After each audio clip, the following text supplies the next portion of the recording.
पानी का महत्व। नीरपुर गांव चारों तरफ पहाड़, हरियाली और खूबसूरती से घिरा हुआ था। वहाँ के लोग ज्यादातर खेती किया करते थे। गांव के लोगों को प्राकृतिक चीजों की कोई कमी नहीं थी। पेड़ पौधे, पानी, हरियाली। नीरपुर एक बहुत ही सुंदर और हरी भरी जगह थी। पानी पानी पानी, मुझे प्यास लगी है। नीरपुर में तो इतना पानी था, पर यहाँ दूर दूर तक कुछ दिखाई नहीं दे रहा है। हरी हरी, उठो, क्या हुआ है? क्यों इतना चिल्ला रहे हो? तभी हरी नींद से हड़बड़ाकर उठता है। कुछ नहीं, आंख लग गई थी बस। बुरा सपना देख लिया था शायद। खैर छोड़ो, तुम लोग क्या कर रहे थे? हमेशा की तरह बारिश होती रहेगी और हमारे खेत ऐसे ही रहेंगे। हाँ भाई, अगर नीरपुर में बारिश और पानी नहीं होगा तो कहाँ होगा? साक्षात देवताओं का वास है हमारे गांव में। कभी किसी चीज की कमी नहीं होती।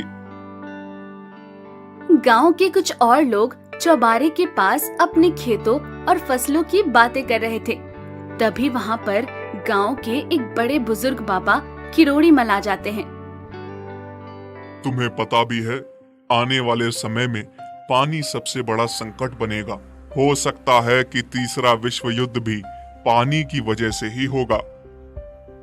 अभी अभी देखे बुरे सपने की वजह से हरी का ध्यान किरोड़ी मल की बातों पर जाता है। बाबा, आप कैसी बातें कर रहे हो? हमारे पास इतने सारे तालाब, कुएं और झरने हैं, ऐसे कैसे पानी खत्म हो जाएगा? चारों तरफ तो पानी ही पानी है।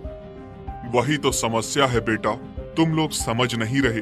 ये जो दिख रहा है, ये बस आज है। थोड़ी दूर जाकर देखोगे तो तुम्हें कोई झरना, पानी, तालाब नहीं मिलेगा। पर ऐसा क्यों होगा बाबा?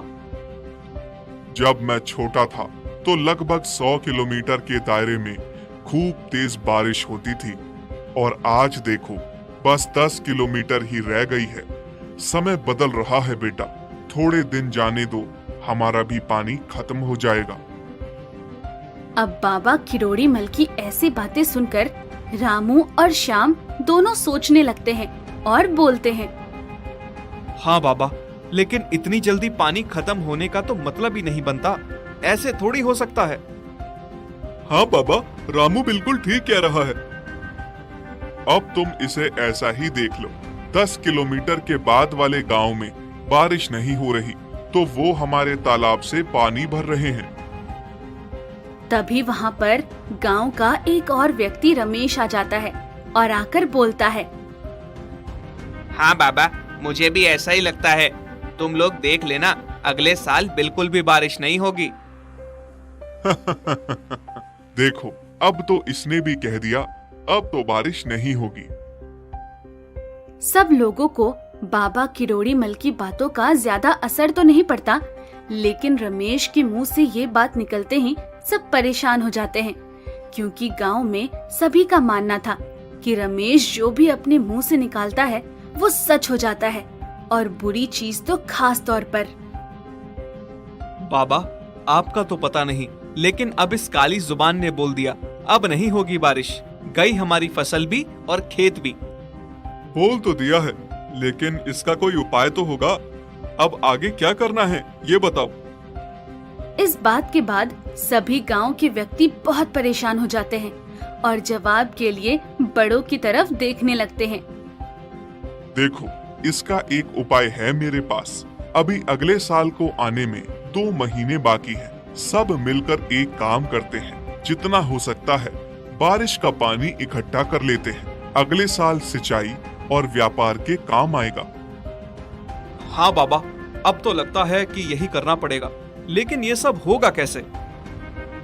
एक आदमी चिंता भरी आवाज में बोलता है, हाँ, लेकिन पानी को भला कोई कैसे इकट्ठा कर सकता है? हो सकता है, और हमें पानी को इकट्ठा करने के लिए गांव में और भी तालाब बनाने होंगे। अब सारे लोग बाबा किरोड़ी मल के कहे मुताबिक काम में लग जाते हैं। सभी लोग मिलकर गांव में खुदाई कर और कई सारे तालाब बना देते हैं। सारा काम होने